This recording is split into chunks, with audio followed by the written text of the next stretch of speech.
लोगों को उनके स्थान ग्रहण करें। मंच पे जो लोग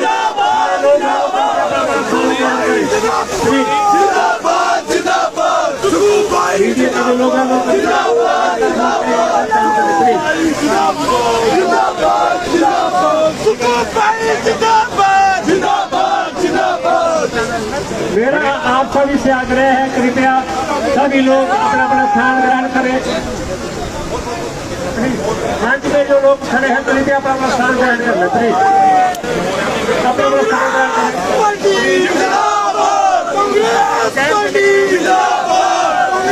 मैं नारे लगाऊंगा स्टेज से, आप सबने जवाब देना है। चक्कर में कोई नहीं है, टक्कर में क्यों पड़े हो, चक्कर में कोई नहीं है, टक्कर में कांग्रेस पार्टी जिंदाबाद। मैं यहाँ से बुलाता हूँ, आपने जवाब देना है। मैं यहाँ से बोलूंगा और आपने उसका जवाब देना है। देखते हैं किसका जोर ज्यादा है। कांग्रेस पार्टी जिंदाबाद, सुखविंदर सुक्खू जिंदाबाद, सुखविंदर सुक्खू जिंदाबाद, सतपाल रायजादा जिंदाबाद, पाल कटवालिया जिंदाबाद। हमारा सांसद कैसा हो, जैसा हो। हमारा मुख्यमंत्री कैसा हो, जैसा हो। हमारा सांसद कैसा हो, जैसा हो। हमारा विधायक कैसा हो, जैसा हो। धन्यवाद। अब आपने सुनना है, सिर्फ भाषण नहीं लगाने भैया। मैं धन्यवाद करूंगा आप सभी का, नौजवान साथियों का, बुजुर्गों का, माता बहनों का। बड़े जोशीले अंदाज से माननीय मुख्यमंत्री जी का आपने स्वागत किया। एक बार फिर मैं आपसे अनुरोध करूंगा कि तालियां बजाकर माननीय मुख्यमंत्री जी का बढ़चढ़ पधारने के लिए हार्दिक स्वागत करें, धन्यवाद करें।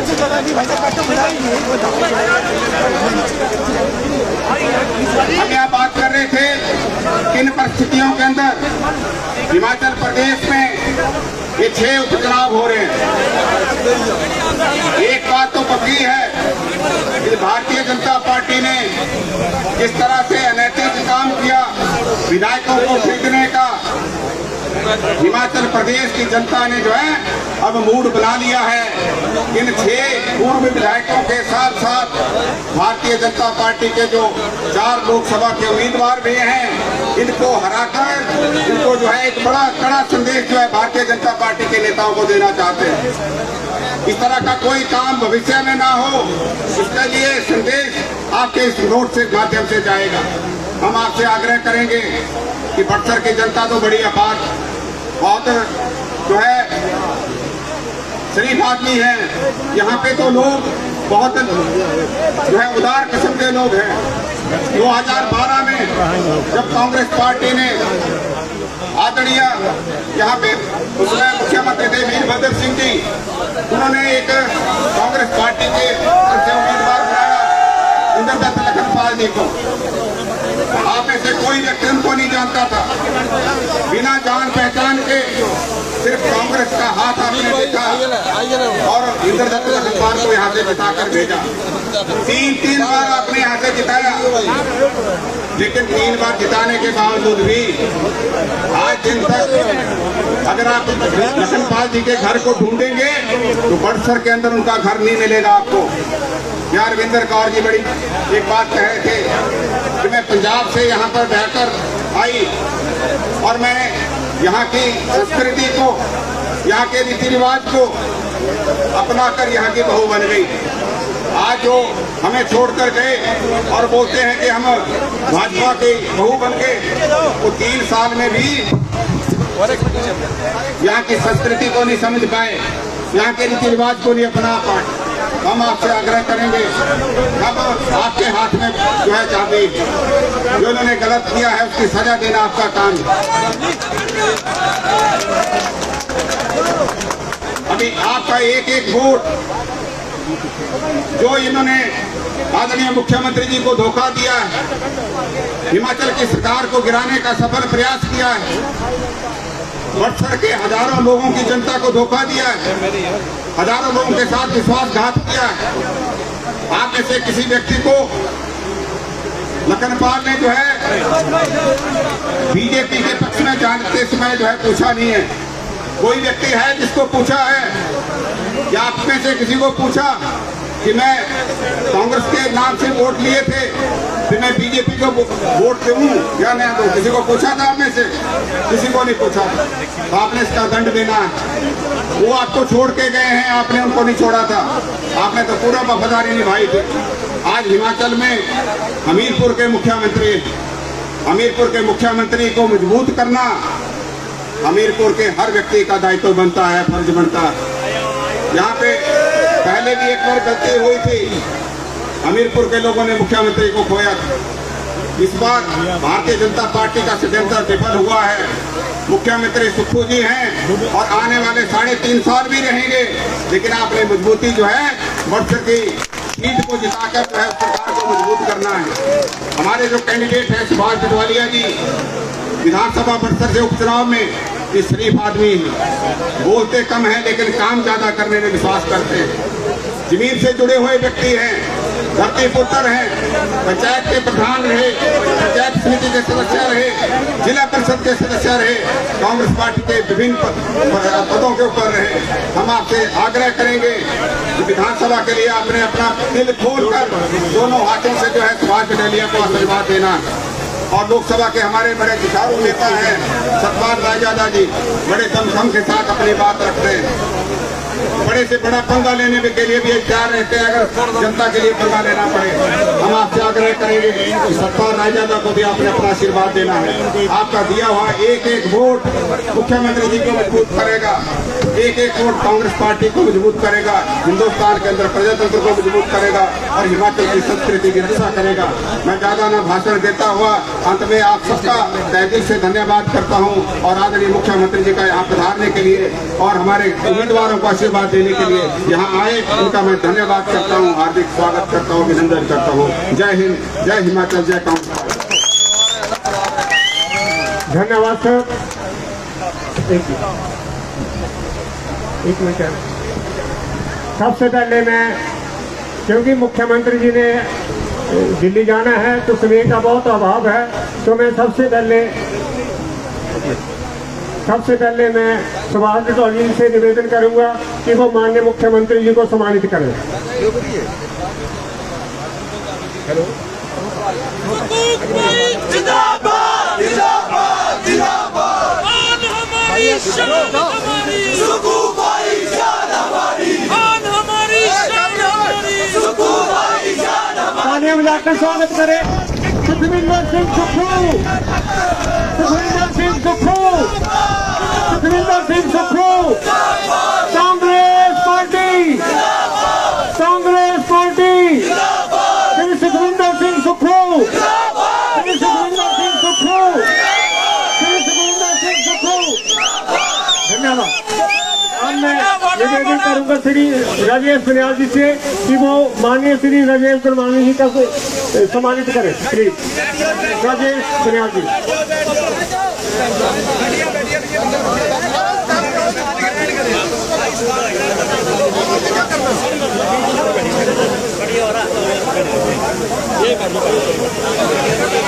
अब मैं जैसे आदेश हुए हैं, अब मैं निवेदन करूंगा श्री सुभाष जटवालिया जी से, जो कि हमारी प्रत्याशी को कृपया आए और संबोधित करें। श्री सुभाष जटवालिया जी।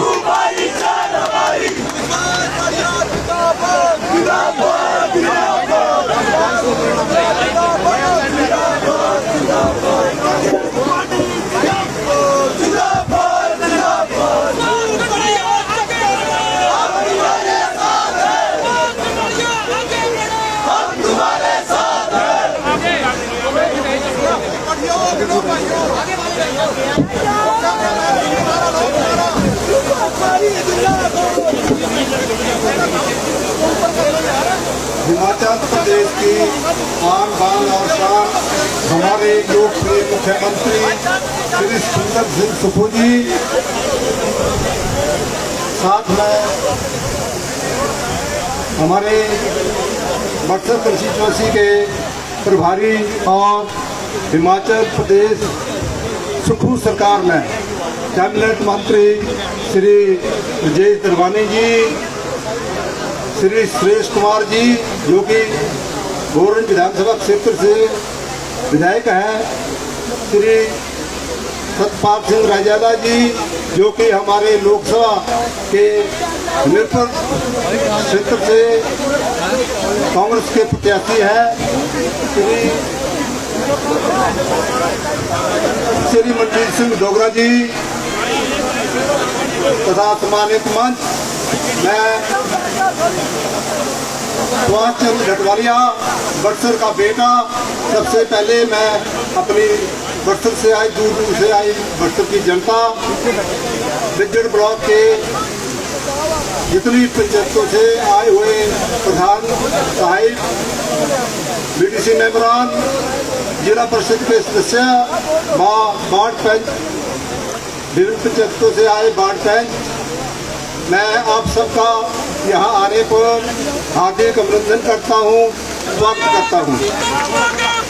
हम तुम्हारे साथ हैं, हम तुम्हारे साथ हैं। जैसे कि आपको विदित ही है कि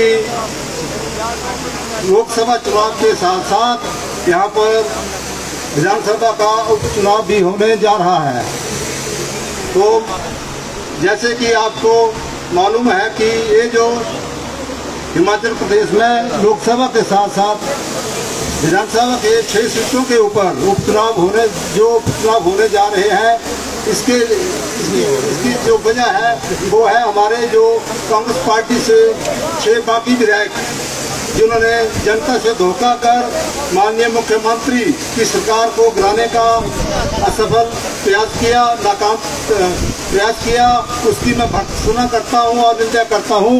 और मैं बक्सर की जनता से यही अपील करता हूं कि आप हमारे जो यहाँ से भाजपा प्रत्याशी पूर्व विधायक जो कांग्रेस छोड़कर भाजपा ज्वाइन की है, उनको सब सिखाना है, क्योंकि उन्होंने हमारी बक्सर की जनता के सम्मान को बेचा है, उनकी और बेचा है, तथा जो जनता बक्सर की उन्हें कभी नहीं माफ करेगी। इलाका वासियों, मैं आपका आभारी हूँ कि आपने मुझे टिकट दिलवाने में मेरी बहुत मदद की, क्योंकि माननीय मुख्यमंत्री जी ने और कांग्रेस हाईकमान ने 5-6 सर्वे कराए और हमारे साथ जो 18 और अन्य टिकटार्थी थे, भले ही ऐसा नहीं है कि उनको कम नंबर मिले, पर वो भी बहुत इंटेलिजेंट है, पार्टी के वर्कर है। हो सकता है कि मुझे आपकी वजह से 1-2 नंबर ज़्यादा मिले होंगे, इससे मेरी टिकट माननीय भाई जी ने पक्की की। तो इसके लिए मैं माननीय भाई जी का खास तहे दिल से स्वागत करता हूं और अभिनंदन करता हूं। और मैं भाई जी को या विश्वास दिलाना चाहता हूं कि आपने जो मेरे ऊपर विश्वास व्यक्त किया है, मैं उस विश्वास को कभी टूटने नहीं दूंगा। मैं आपके साथ कंधे से कंधा मिलाकर चलता रहूंगा, जहाँ भी मैं आपका हनुमान बनकर आपके साथ खड़ा हूँ। तो साथियों, जैसे कि लोकसभा चुनाव के लिए हमारी पार्टी ने बहुत ही ईमानदार और एक बहुत ही कर्मठ कांग्रेस कार्यकर्ता को श्री सतपाल सिंह रायजादा को चुनाव में उतारा है। तो मैं चाहता हूं कि इनको भी भारी मतों से यहाँ से जिताएं, बक्सर से भारी मतों से इनको यहाँ से लीड दिलवाएंगे। तथा मैं भाई जी को यह बताना चाहता हूं कि मेरे घर में 2 बार माननीय स्वर्गीय श्री वीरभद्र सिंह जी, जो 6 बार हिमाचल प्रदेश के मुख्यमंत्री रह चुके हैं, वो भी मेरे घर में 2 बार मेरे घर में आए, डिनर किया और आपदा के समय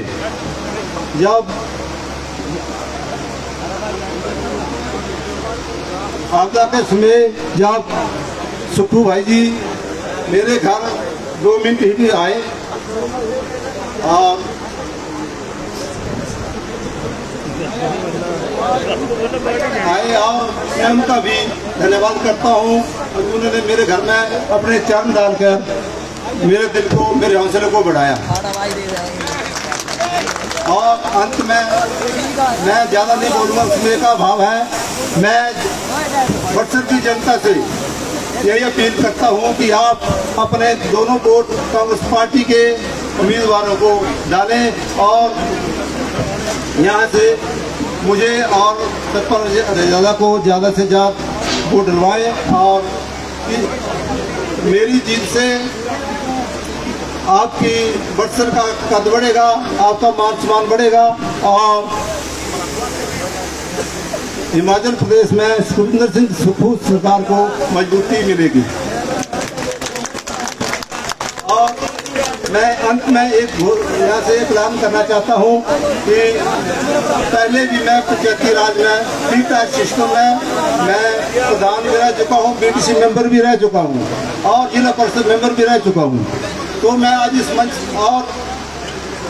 से ऐलान करता हूं कि जब मैं पंचायती राज में था, मुझे जो मानदेय मिलता था सरकार से, उसको मैंने अपनी माँ के पास दिया है। चाहे 100 रुपये मिले, चाहे 10 रुपये, मैंने जो है अपनी माँ को दिया और मेरी माँ ने वो गरीबों में या गरीबों की भलाई के लिए उसको बांटा। तो मैं इस मंच से यह भी ऐलान करना चाहता हूँ कि आप जब मुझे विधायक बनाएंगे, चुनकर मैं यहाँ विधायक बनकर जाऊँगा, तो मुझे जितनी भी सैलरी, जो भी मेरी सैलरी होगी, उसको भी मैं गरीबों के हितों के लिए और राज्य की तरक्की के लिए जाऊँगा और लगाऊंगा।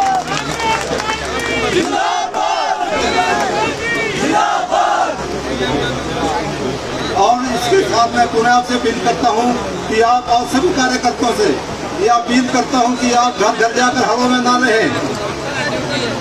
कुछ रिपोर्टें आ रही है कि वर्कर ज्यादा हवा में रह रहे हैं, जीत गया भी। ऐसे नहीं काम करो, फील्ड में जाओ, घर घर जाओ और कांग्रेस सरकार की, भाई सुक्खू जी की सरकार की जो भी नीतियां हैं उनको लोगों तक भिजवाएं।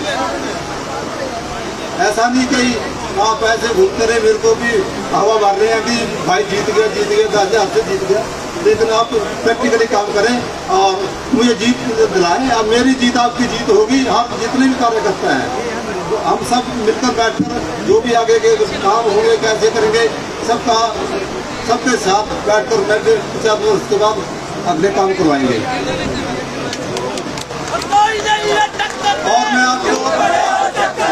और मैं आपको यह भी विश्वास दिलाना चाहता हूँ कि मैं इलाका से ऊपर उठकर, जातिवाद से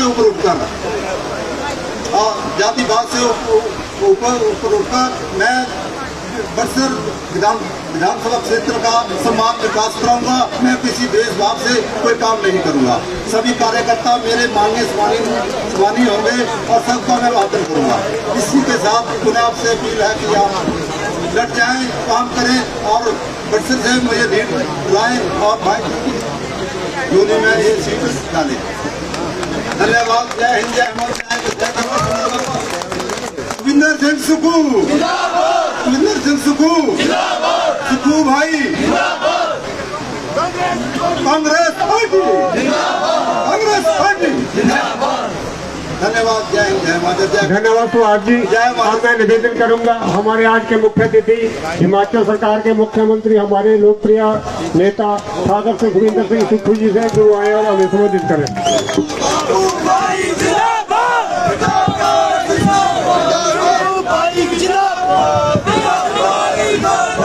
अब नारे रहने देना यार।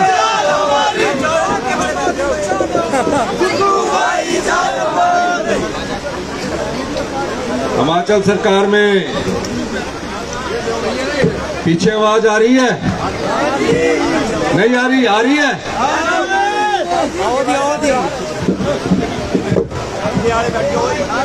हिमाचल सरकार में हमारे तकनीकी शिक्षा मंत्री, मान और सम्मान योग्य हमारे भाई राजेश धर्मानी जी,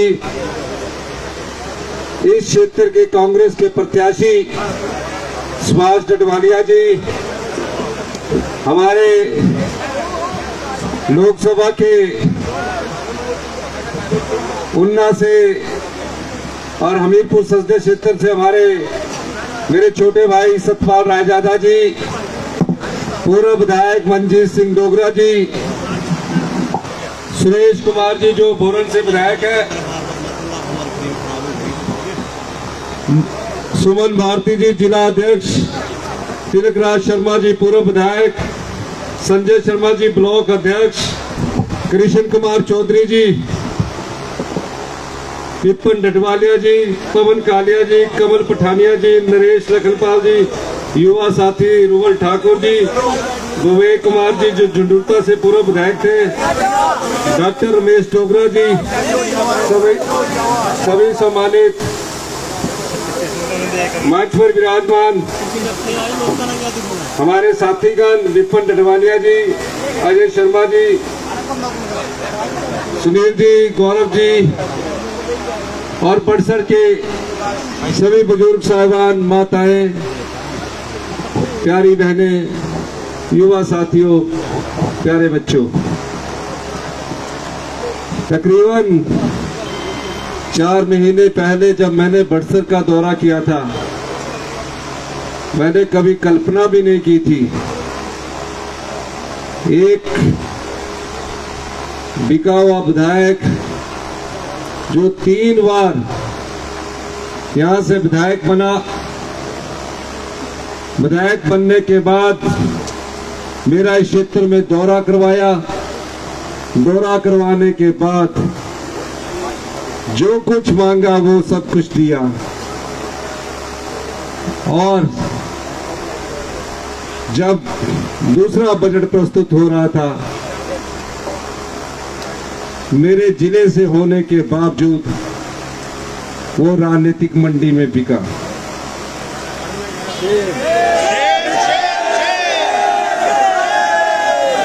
जिला का मैं मुख्यमंत्री, कोई ऐसा काम नहीं जो उन्होंने बोला हो और मैंने ना किया हो, इसलिए क्योंकि मैं हमीरपुर जिले का मुख्यमंत्री था।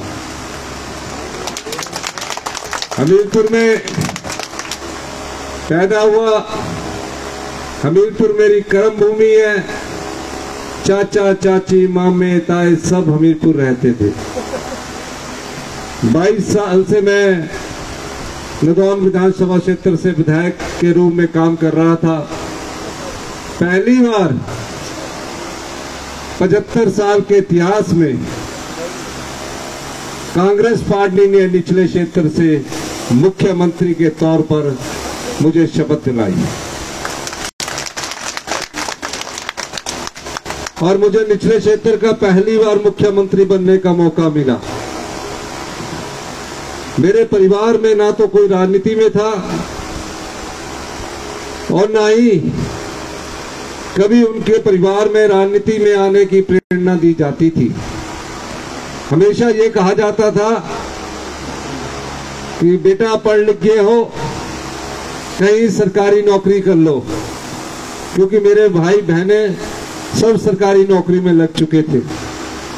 पर मेरे मन में 17 साल की उम्र में जब मैं कॉलेज में शिमला में पढ़ रहा था, सीआर बना, शिमला जिला में एक ही कॉलेज हुआ करता था, मैं वहाँ कॉलेज का प्रेसिडेंट भी बना। फिर मैंने यूनिवर्सिटी में दाखिला लिया, लॉ की, एमए की पढ़ाई की डिग्रियां हासिल की। इंदर दत्त लखनपाल जो बिकाऊ विधायक है वो भी उसी कॉलेज में पढ़ता था जिस कॉलेज में मैं प्रेसिडेंट था।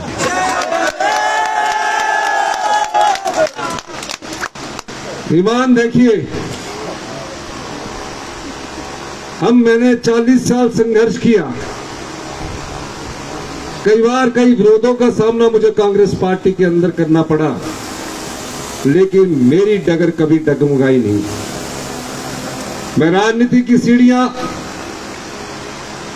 संघर्ष करके मां बाप की डांट खाने के बाद भी मैं आगे बढ़ता रहा। जीवन के जिस भी पड़ाव में मैं पहुंचा, छात्र जीवन के पड़ाव में था, राजेश धर्मानी जी भी छात्र जीवन थे, सतपाल रायजादा भी छात्र जीवन में थे और सुभाष डडवाले भी पुरानी तरह से छात्र जीवन में थे। उसी पार्टी से धीरे धीरे आगे बढ़ते हुए युवा कांग्रेस का अध्यक्ष बना, प्रदेश कांग्रेस का अध्यक्ष बना 20 साल से मैं एमएलए था। कई बार मुझे कई पदों का न्योता दिया गया, मैंने कभी नहीं स्वीकार किया, क्योंकि मेरे मन में हमेशा से जनता की सेवा लिखी हुई थी और आम परिवार की पीड़ा मेरे दिल में हमेशा रहती थी। 11 दिसंबर 2023 को आप जैसे परिवार से उठकर जिस मुख्यमंत्री की पद ऐतिहासिक रिज मैदान पर लेता है, उस समय मन में एक ही विचार होता है, हमीरपुर जो वीरों की भूमि है, उस भूमि से एक ऐसा व्यक्ति जिसके परिवार का कभी कोई राजनीति से संबंध न रहा हो, वो मुख्यमंत्री की कुर्सी पर बैठा है। आने वाले समय में आप लोगों की सेवा के लिए योजनाएं लेकर आऊंगा। 15 महीने का मेरा कार्यकाल है। आप जनता है, आप लोकतंत्र की सबसे बड़ी ताकत है और लोकतंत्र में जनता ही भगवान होती है। आपके वोट से हम विधायक चुनकर जाते हैं, विधायक के बाद मंत्री बनते हैं, मुख्यमंत्री बनते हैं, लेकिन कभी भी जो इंसान अपनी पार्टी को भूल जाए, अपनी भूमिका को, पारिवारिक भूमिका को भूल जाए, वो कभी सच्चा सेवक नहीं हो सकता। 15 महीने पहले जब मैंने शपथ ली, मैंने आम लोगों की पीड़ा अपने परिवार से देखी है। गांव में मेरी माताजी आज भी रहती है, अब तो उम्र हो गई, डंडा लेकर आज भी खेतों में जाती है, कणक देख रही होती है। अब उम्र तो रही नहीं पशु पालने की, लेकिन हमेशा एक बात हमेशा कहती है, शान से जियो, ईमानदारी से जियो, मेहनत करके आगे बढ़ो, कोई लालच किसी पद का ना करो, जो काम करना है वो ध्यान लगा के करो और गरीब की सेवा करो। और मैंने मुख्यमंत्री बनने के बाद जब मैंने अधिकारियों की बैठक ली तो कहा, इस प्रदेश का खजाना खाली है। मैंने कहा कि मुझे खजाना खाली से कुछ लेना नहीं है, खजाना कैसे भरना है और खजाना क्यों खाली हुआ, इसके बारे में विस्तृत जानकारी दीजिए। अधिकारियों के हाथ पांव फूलने लगे। मैं खुद रात के 2-2 बजे तक सचिवालय में बैठा करता था। हमीरपुर जिला के लोग आकर मुझसे मिला करते थे, कहते थे हमारे जिले का मुख्यमंत्री है, बड़ा गर्व महसूस करते थे। और फक्र भी होता है जब उनके जिले का मुख्यमंत्री बनता है, क्योंकि कई सालों की तपस्या के बाद ये मुख्यमंत्री का पद जिला को भी मिलता है और जो मेहनतकश लोग होते हैं उनको भी मिलता है। जब अधिकारियों ने कहा खजाना खाली है, मैंने कहा कि इस खजाने को भरने के लिए हम किन योजनाओं पर कार्य करना चाहिए। उन्होंने कहा हमें भ्रष्टाचार के चोर दरवाजों को बंद करना पड़ेगा। जयराम ठाकुर जी सोए रहे, हमीरपुर जिला की कोई याद नहीं आई। जिस जिला से भारतीय जनता पार्टी का उदय हुआ, जिस जिला में प्रेम कुमार धूमल जी 10 साल मुख्यमंत्री रहे, जयराम ठाकुर भारतीय जनता पार्टी के पूर्व मुख्यमंत्री ने हमीरपुर जिला की कभी सुध नहीं ली। चुनाव जीत करके एक मंत्री तक नहीं बनाया। 15 साल पहले धूमल साहब ने हमीरपुर में बस स्टैंड का नींव पत्थर रखा, अपने कार्यकाल में भी नहीं वो बना सके। मैंने उसको 50 करोड़ रुपए एलोकेट किया और उसका काम शुरू हो रहा है और 18 महीने में बनकर तैयार होगा। खजाना खाली होने के बाद धीरे धीरे मैं उसको पकड़ बनानी शुरू कर दी। प्रशासनिक पकड़ बहुत जरूरी होती है। मैंने कहा कि मैं तब तक कैबिनेट का एक्सपेंशन नहीं करूंगा जब तक ये सब चीजों को हम दुरुस्त ना कर ले। 1 महीने बाद मैंने कैबिनेट का विस्तार किया। विस्तार करने के बाद मेरे मन में हमेशा एक इच्छा रही थी, जहां मैं एक किसान का बेटा हूं, एक सरकारी कर्मचारी का भी बेटा था, और सरकारी कर्मचारी का बेटा होने के नाते कई सरकारी कर्मचारियों की यूनियन, अधिकारियों की यूनियन मेरे पास आती थी कि हम 60-58 साल नौकरी करेंगे, 58 साल बाद हमें सिर्फ 2750 रुपया पेंशन मिलेगी या 3000 रुपया पेंशन मिलेगी। बुढ़ापे का हमारा कोई सहारा नहीं होगा, आप कृपा करके हमें ओल्ड पेंशन स्कीम दीजिए। आर्थिक स्थिति मजबूत नहीं, आर्थिक कंगाली के दौर से हम गुजर रहे हैं। हमारी इच्छा शक्ति देखिए, हमारी दृढ़ता देखिए।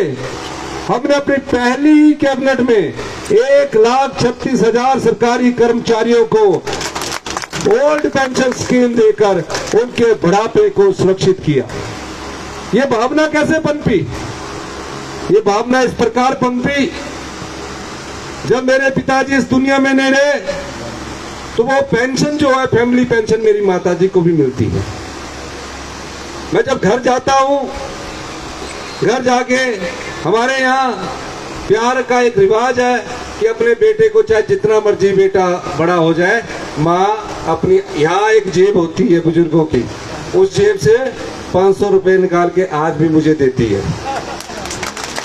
मैं मुख्यमंत्री के पद पर पहुंच गया, उसका प्यार और उसका भाव देखिए कि वो माँ आज भी मैं उसके लिए उसका बेटा ही हूं, और हमेशा ये आशीर्वाद देती है कि गरीब आदमी की सेवा करना, आम आदमी की सेवा करना। और मैं उस दृष्टि से उन योजनाओं को आगे बढ़ाने लगा। ओल्ड पेंशन देने का फैसला कोई छोटा फैसला नहीं था। केंद्र सरकार का दबाव अलग था कि हमारा 9,000 करोड़, जिसमें 4,500 करोड़ सरकारी कर्मचारियों का अंशदान और सरकार का 4,500 करोड़ का अंशदान केंद्र सरकार के पास पड़ा है।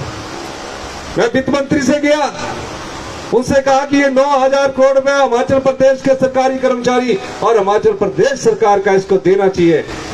मात्र आश्वासन मिले और भारतीय जनता पार्टी के नेता उन 9,000 करोड़ को रुकवाने के लिए दिन रात प्रयास करते रहे।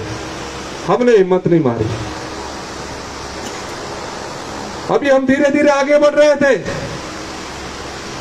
इस प्रदेश में भयंकर आपदा आई, भयंकर तबाही हुई, कई घर उजड़ गए, कई घर बेघर हो गए, कई पशुशालाएं बह गई, कई पानी की पीने की योजनाएं पूरी तरह नष्ट हो गई। इतिहास की सबसे बड़ी त्रासदी आजादी के बाद अगर किसी प्रदेश ने देखी है बाढ़ के रूप में, वो हिमाचल प्रदेश ने देखी है। 4 महीने आपदा का प्रकोप रहा।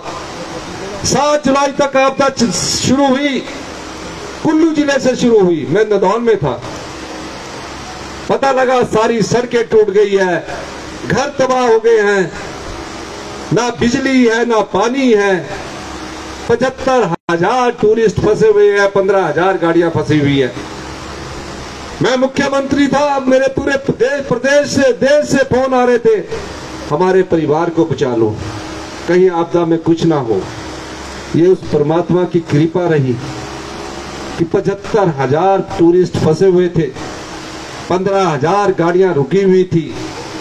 हमने 75,000 पर्यटक, जो हिमाचल की संस्कृति है अतिथि देवो भव की, उसके अनुसार 75,000 टूरिस्टों को बचाया और 15,000 गाड़ियों को सुरक्षित घर पहुंचाया।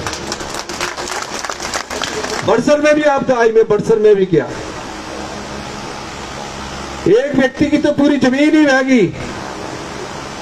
मुख्यमंत्री जिला होने के नाते उसको जमीन भी मिली और उसको मकान बनाने के लिए पैसे भी मिले। मैं भारतीय जनता पार्टी के नेताओं से अनुरोध करता रहा कि कृपया करके हम आपको श्रेय देंगे, आप आपदा में हमारे साथ देश के प्रधानमंत्री से मिलने जाइए, देश के गृह मंत्री से मिलने जाइए, देश के वित्त मंत्री से मिलने जाइए। भारतीय जनता पार्टी मिलने की बजाय राजनीति करने लगी, कहने लगी हर जगह तबाही है, लोग सड़कों पर हैं। हमने हिम्मत नहीं हारी। मैं पूरी रात 2-2 बजे तक आपदा प्रभावित परिवारों के लिए योजनाएं बनाता रहा।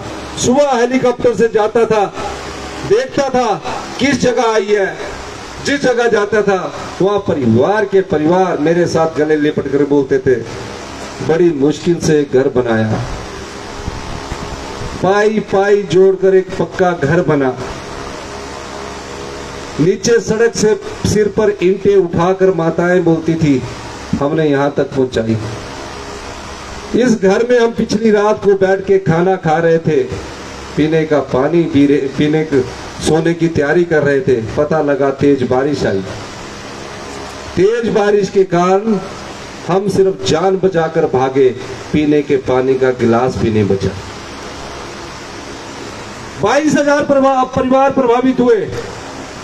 22,000 परिवार प्रभावित होने के बाद भारतीय जनता पार्टी के इस क्षेत्र के सांसद अनुराग ठाकुर भी इतनी हिम्मत नहीं जुटा सके कि प्रदेश की भयंकर आपदा में आप कम से कम स्पेशल रिलीफ पैकेज हमें दिलाइए।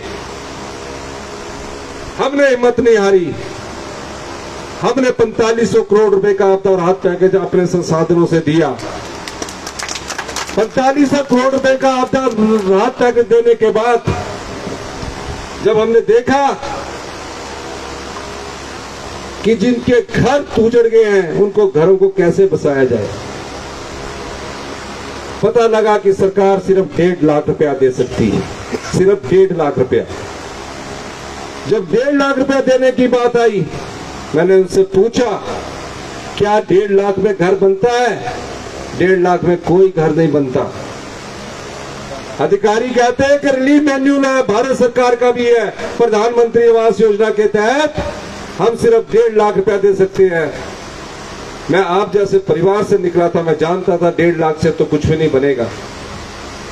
मैंने कहा वो रिलीफ मैन्यूल दिखाइए। उस रिलीफ मैन्यूल को मैंने पढ़ा।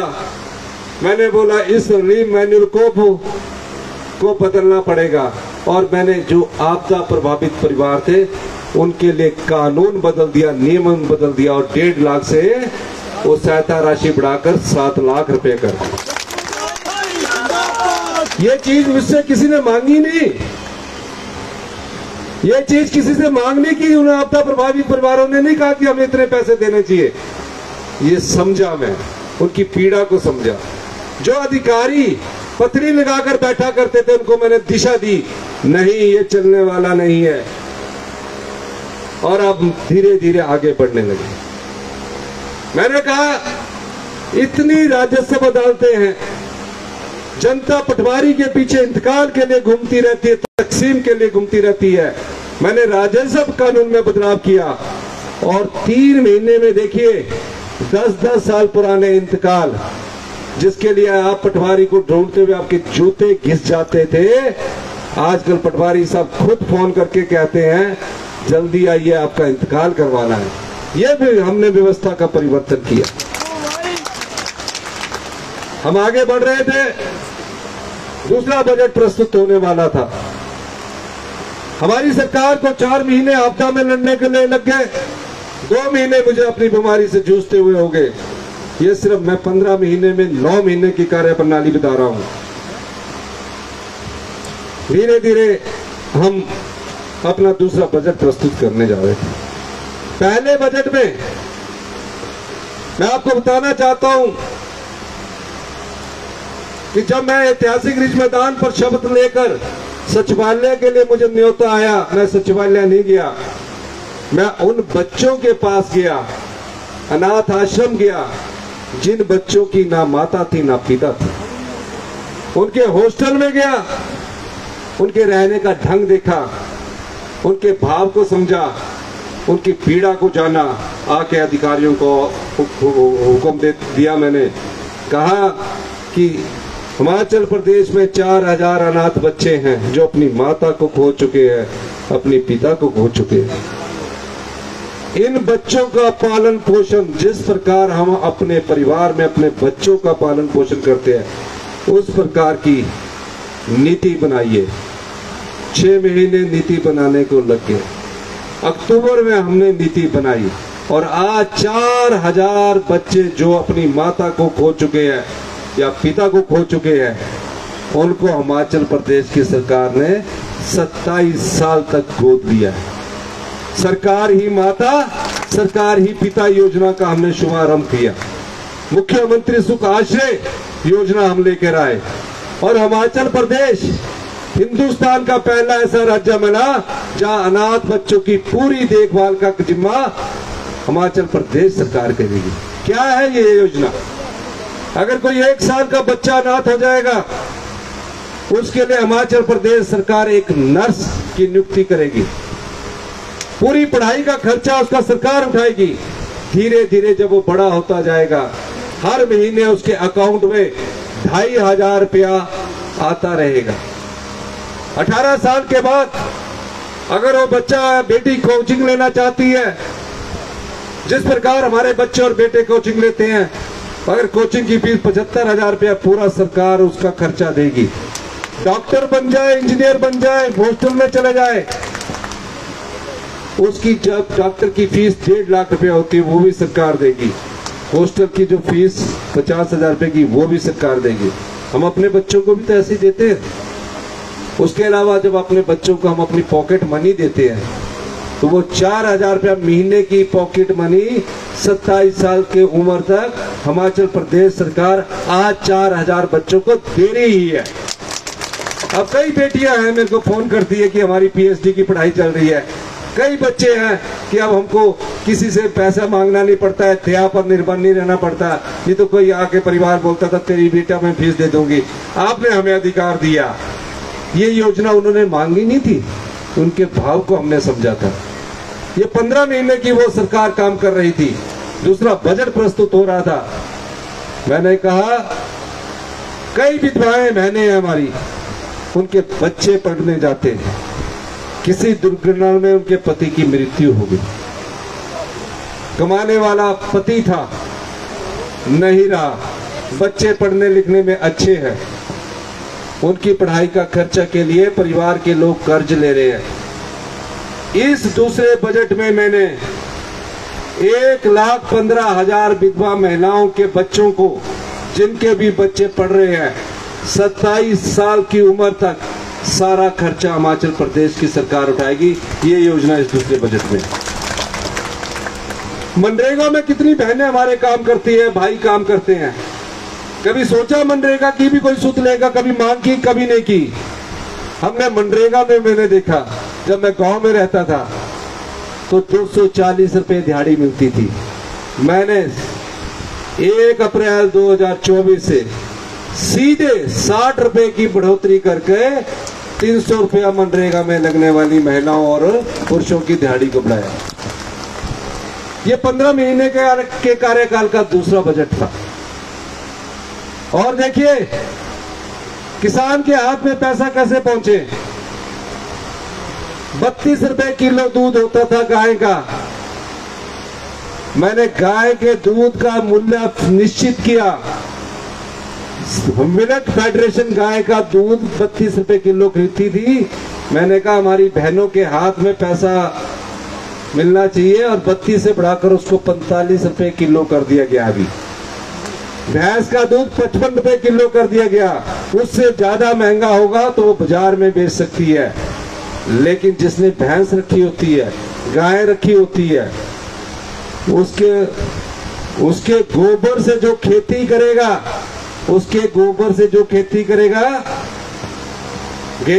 गोबर से खेती, यूरिया का प्रयोग नहीं करेगा।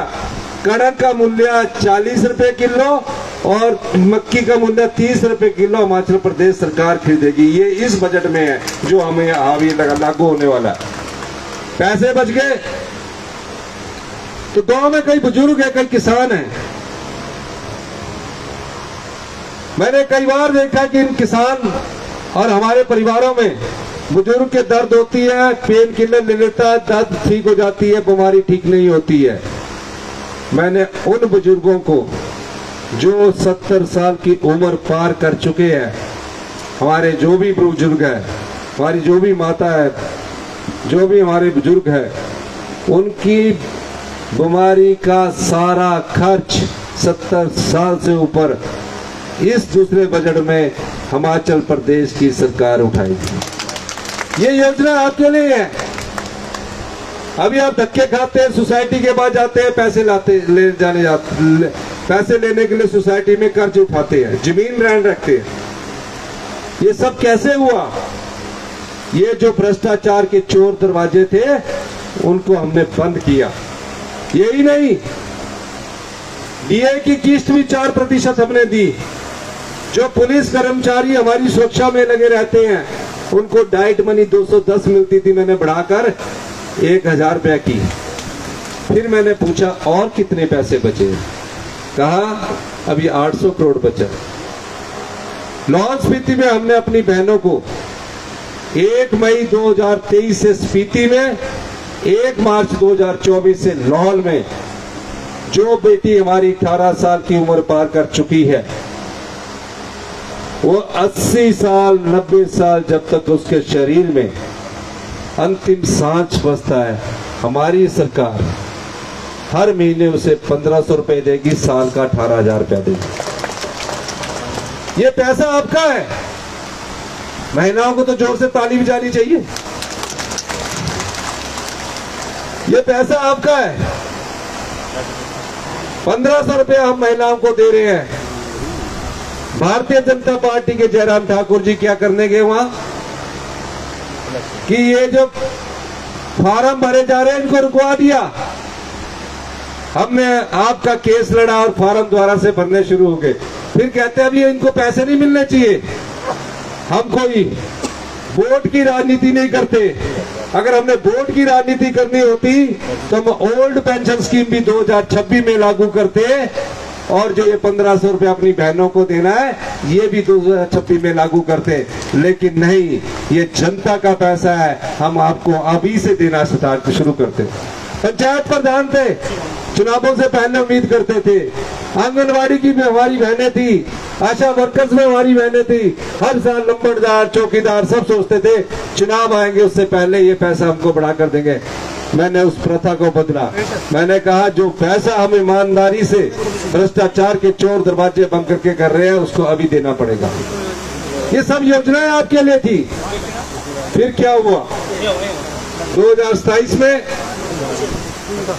से पहले बार बार ये सोचते थे कि मैं ये योजनाएं सब 2026 में शुरू करूंगा, इसलिए बार बार कहते थे आप 1500 कब देंगे, 1500 कब देंगे। जब 1500 देने लग पड़े तो 1500 रुकवाने चले गए। धीरे धीरे बजट प्रस्तुत हुआ। 17 फरवरी 2024 को बजट प्रस्तुत हुआ। 27 फरवरी को राज्यसभा का इलेक्शन हुआ। इस क्षेत्र के विधायक मेरे साथ बड़े प्यार से बात कर रहे थे। कॉलेज टाइम से इकट्ठे थे। मैंने उनको फोन करके बोला भैया कोई गलती नहीं करना। नहीं बिल्कुल गलती। सुबह भी बोला, सवेरे राती भी डिनर कितना इकट्ठे करें, सवेरे ब्रेकफास्ट भी करने के इकट्ठे कितने। मुझे तो सूद ही नहीं लगी। ये होया क्या? प्यागा फोन किया था, बोला था चिंता ना करा। मैं बोला तो सब पहली प्रथम पंक्ति से वोट डालने जा। कहते ठीक है। मैं उन्होंने बोला कि तू सब दिखना, ये जो ऊपर ग्रेड वाला विधायक है कुछ खिसकी गया, मुझे डाउट है। हाँ मैं दिख गया, मुझे क्या पता था कि तू सब बिकी गई हो। अब जब गया वोट डाले, बड़ी चंगी बात की मैंने। बिजड़ में कितनी घोषणाएं की, कितनी घोषणाएं बिजड़ में की। मेरे जिले का विधायक मेरे सुबह भी हाँ करता रहा, शाम को भी हाँ करता रहा। राती में फोन किया, राती 11 बजे मैं संभाली नहीं थी प्यागा। फिर मैं पूछा जो बोला क्या हाल है? ठीक है। मैं ब्रेकफास्ट करने बैठी है। अच्छा मैं जानते पर्दा पुरदा ठीक की ने चली गया। पता लग गया इन्हें भी वोट खिलाफ डाल दिया। वोट खिलाफ डाल दिया। मैंने सोचा मुझसे कुछ गलती हुई होगी। मैंने कहा इनसे बात करो। जब राज्यसभा का वोट डालता है तो ये डिस्क्वालिफिकेशन नहीं होती, क्योंकि उसमें दिखा के वोट डालते हैं, उनमें विप नहीं लगता। पर बजट सेशन चला हुआ था। मैंने बोला अब इनसे बात करो और बजट में हमारी सहायता करो। बोला 27 तारीख जो संजय पूछी गया हरियाणा सरकार के अंडर। मैं ना हिमाचल तो साड़ी सरकार कितनी कुत्ती चले गए। हरियाणा सरकार के होटल हॉलीडे इन है, वहां सीआरपीएफ लगी, पुलिस लगी। मैंने अपने साथियों को बोला बातचीत कीजिए। 28 तारीख को बजट पास होना था जिसमें ये योजनाएं थी। मैं बजट की तैयारी कर रहा था। बजट की तैयारी करने के बाद टीवी में खबर चली, सब लोगों को बोला, मैंने बोला इनसे बात करो। दुख तब होता है, पीड़ा तब जो होती है कि जिस जिले से आपका मुख्यमंत्री हो उस जिले के 3 विधायक राजनीतिक मंडी में बिक जाए। दुख उस बात का है। मैंने उनसे कहा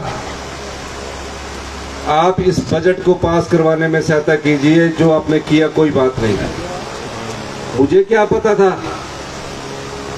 कि 28 तारीख को बीजेपी वालों ने हेलीकॉप्टर कर रखे हैं। एक हेलीकॉप्टर एनडीएल आया, दूसरा हेलीकॉप्टर एनडीएल आया।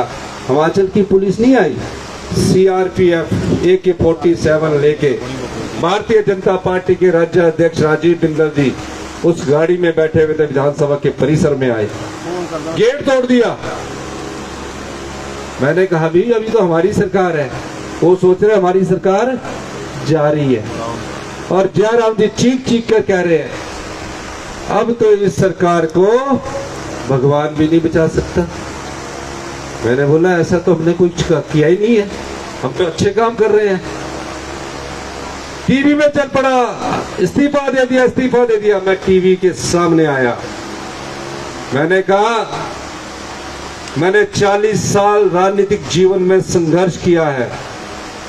मैं हमीरपुर की उस वीर भूमि से आता हूं जहां के सैनिक सीमा पर दुश्मन की गोली सामने छाती से बरतान कर सहन करते हैं, और मैं उस राजनीतिक हमीरपुर की पृष्ठभूमि से आता हूं जहां देश की रक्षा के लिए हर सैनिक निशावर होता है।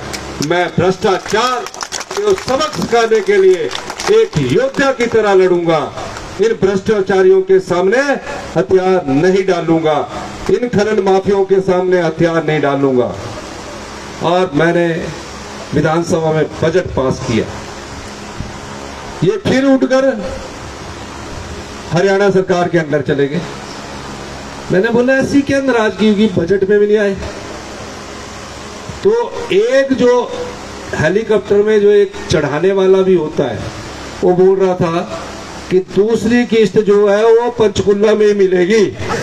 आधी किस्त मिली, कितनी मिली? आधी किस्त मिली। कहना तुझे अब बताइए, अब कई बार आके बोल रहे हैं, आप बताइए 1 महीना आप हिमाचल की सीमा के अंदर नहीं आए। कहा नहीं आए, हिमाचल की सीमा के अंदर नहीं आए। क्यों नहीं आए? क्या कर रहे थे आप? क्योंकि जिस सौदे को ये इन्होंने किया था कि हमारे को जितना धन के लिए इन्होंने टैक्सी खरीदे हैं, अब उस धन को लाने के लिए कुछ तो ले आए हैं, बड़सर में भी बांट रहे हैं। खूब लूटना इनको, ये आपका पैसा है।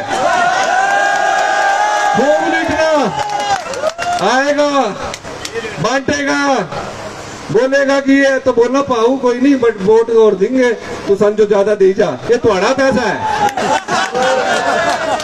खूब लूटना, 15 करोड़ से ज्यादा लिए हुए हैं। 3 चुनावों में तो यही बोलते रहे मेरे पर कर्जा है, कर्जा है, कर्जा है। कोई कर्जा नहीं है। ये राजनीतिक मंडी में बिके हुए लोग हैं जो आपके बोर्ड से विधायक बने, आपके वोट से चुनकर विधायक की कुर्सी पर पहुंचे और जब कांग्रेस पार्टी के चुनाव चिन्ह पर विधायक बने और आपने राजनीतिक मंडी में बेचा और जिस भारतीय जनता पार्टी ने जनता की भावनाओं से सौदा किया है, क्या आप ऐसी पार्टी को और ऐसे विधायक को माफ करेंगे? हाथ खड़े करके बताइए, सच में खड़े करके बताइए, दोनों हाथ। इनको सबक सिखाने का समय आ चुका है। मैं इसलिए नहीं कह रहा, मेरे जिले से तो 3 विधायक चुने हैं। मैं आपको वादा करता हूं बड़सर की जनता को और हमीरपुर की जनता को, मैं आपके साथ हूं। आज तक मैंने कभी किसी के हस्तक्षेप नहीं किया था। मैं बड़सर भी कई बार आऊंगा, हमीरपुर के हर कोने में आऊंगा, हिमाचल प्रदेश के हर कोने में आऊंगा। जो सुभाष चटवालिया जी कहेंगे बड़सर की तस्वीर बदलूंगा। और मैं ये भी वादा करता हूं कि ये एक ईमानदार और स्वच्छ छवि का आदमी है। पूरी सरकार इसके साथ खड़ी है। मुख्यमंत्री के तौर पर आप ये सोचिए कि मैं ये चुनाव लड़ रहा हूं। मैं दूसरा बात एक और करना चाहता हूं आपसे, दोनों वोट सीएम को जाने चाहिए, दोनों वोट सीएम को जाने चाहिए। आप सीएम को दोनों वोट डालेंगे? कौन आ जाता मेरे साथ?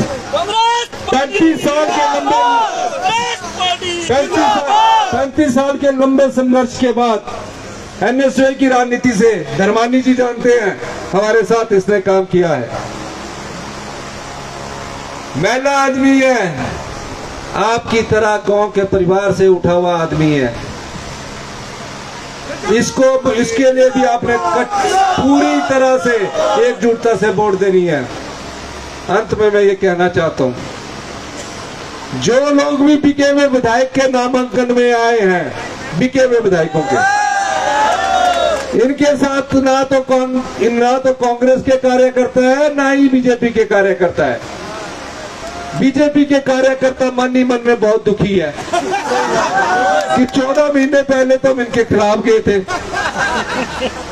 अब वो इस बात पर फैसला बीजेपी के कार्यकर्ताओं ने कर दिया कि ये जो चुनाव है, ये बिकी हुई पार्टी का बिके हुए विधायक को चुनाव लड़ रहे हैं। इसमें बीजेपी और कांग्रेस के कार्यकर्ता होकर जो भी लोग इन बिके हुए विधायकों के खिलाफ खड़े होंगे, चाहे वो किसी भी पार्टी के हैं, इन बिके हुए विधायकों को सबक सिखाने का, चाहे वो बीजेपी के कार्यकर्ता चाहे कांग्रेस के कार्यकर्ता, उनसे अनुरोध करूंगा, इनको कभी भी विधानसभा के में न आने दीजिए। ये आपकी भावनाओं का सौदा करते हैं, ये आपके वोट का सौदा करते हैं। आपकी भावना और वोट का सौदा करने के बाद अपने लिए पैसा ढूंढते हैं। इसलिए ये कोई मेरी मुख्यमंत्री की कुर्सी का चुनाव नहीं है। अभी हमारे 1.5 साल पूरे हुए हैं। जयराम ठाकुर जी बार बार कह रहे हैं कि हमारे 1.5 साल पूरे हो गए हैं, 4 जून को हमारी सरकार बनेगी। 4 जून को हम 6 की 6 सीटें जीतेंगे और 4 लोकसभा सीटें भी जीतेंगे। ये मैं इसलिए कह रहा हूं, हमारे पास पैसा नहीं है, हमारे पास धन बल नहीं है, पर इस बार लोकतंत्र की सबसे बड़ी ताकत जनबल है। क्या आप हमारे साथ हैं? दोनों हाथ खड़े कर दीजिए, जोर से बोलिए जिंदाबाद। तो जहां आपने हमें 5 साल का मौका दिया है, 3.5 साल और हमारी सरकार है। हमीरपुर के जिले के लोग, मैं जानता हूं, जहां आप खड़े हो जाते हैं वहां हवा का रुख बदल देते हैं। और आज मैं आपसे ये पूछने आया हूं, क्या आप मेरे साथ खड़े हैं कि नहीं है? जब आप मेरे साथ खड़े हैं तो मैं कोई भी युद्ध है, जनता की ताकत से, हिमाचल की जनता की ताकत से उस युद्ध को जीतने की क्षमता हम रखते हैं। ये आम लोगों की सरकार है। धर्मानी जी के पिताजी भी हमारे स्कूल हेडमास्टर थे। ये हमारे सबकी माताजी गांव की महिलाएं हैं। 5वीं पढ़ने से आगे लोग देते थे, उस जमाने की बात है। हमारे को उन लोगों ने पढ़ाया है। आपकी पीड़ा हम जानते हैं। और मैं एक बात और कह देना चाहता हूं, बड़सर में अगले 3 साल में जो मांगोगे आप, जो रोजगार मांगोगे वो मिलेगा। आप सुभाष डटवालिया जी को जिताकर भेजिए। ऐसा सबक सिखाइए इस बिके हुए विधायक को। एक टैची इसकी बड़सर में आई है, पर छोटी आई है, वो बड़ी अभी उन्होंने रखी है, डर रहे हैं। वो टैची को संभालने के लिए भी इन्होंने केंद्र की सीआरपी पुलिस लगा रखी है। मैं इनको सुरक्षा देने के लिए तैयार हूं। मैं हिमाचल पुलिस वालों को सबसे ईमानदार मानता हूं, वो दे सकते हैं। क्यों सीआरपीएफ की पुलिस लगा रखी है? ये टैची वाले को सबक सिखाना है। ये चुनाव हिंदुस्तान की राजनीति की दिशा और दशा तय करेगा। ये चुनाव भविष्य में कोई ना बिके उसकी दिशा तय करेगा। ये चुनाव पैसों के दम पर जो सत्ता की कुर्सी हथियाना चाहते हैं, ऐसे लोगों को सबक सिखाने के लिए चुनाव होने जा रहा है। हम अभी भी चाहते हैं वो 25 है। हम अभी भी चाहते हैं वो 25 है। 3 जो है, एक और बड़ी विचित्र बात हुई। ये आजादी के बाद की पहली विचित्र बात है। ये भूल गया था, मैं आपको बताना चाहता हूं। आजाद प्रत्याशी ना कांग्रेस पार्टी का होता है ना बीजेपी का होता है। वो जिसकी सरकार हो उसके साथ चल पड़े, उससे अपने काम करवाने चाहिए अपने विधानसभा क्षेत्र के। ये देश में आजादी के बाद पहला ऐसा 3 आजाद प्रत्याशी है जो विधानसभा के बाहर बैठ के बोलते हैं हमारे इस्तीफे स्वीकार करो, और इस्तीफा दिया। और उसके बाद गए हाई कोर्ट में कि स्पीकर महोदय को बोले कि हमारे इस्तीफे स्वीकार करो।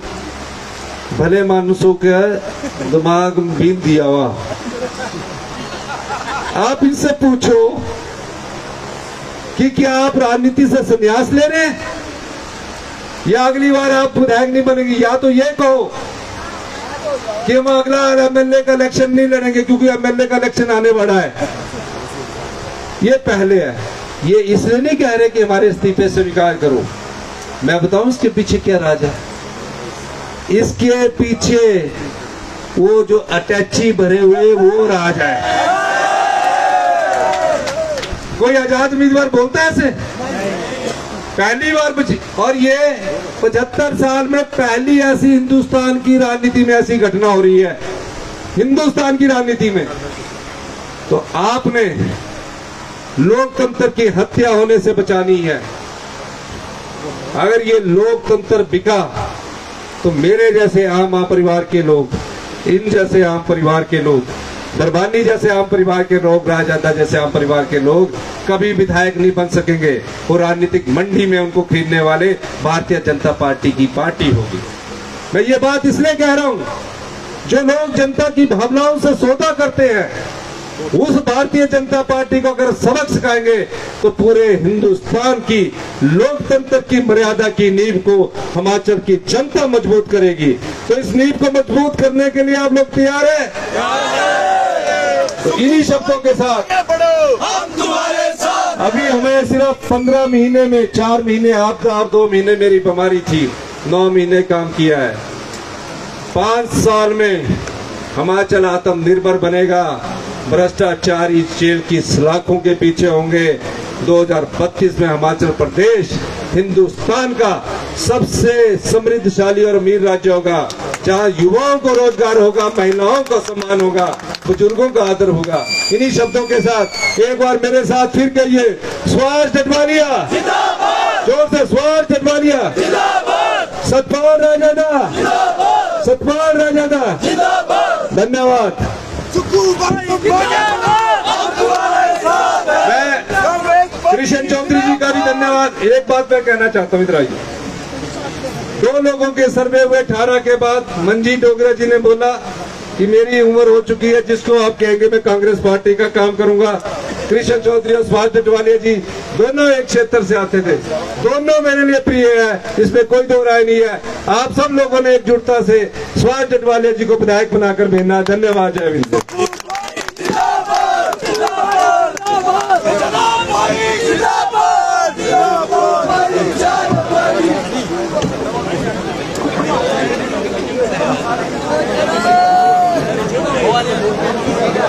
चला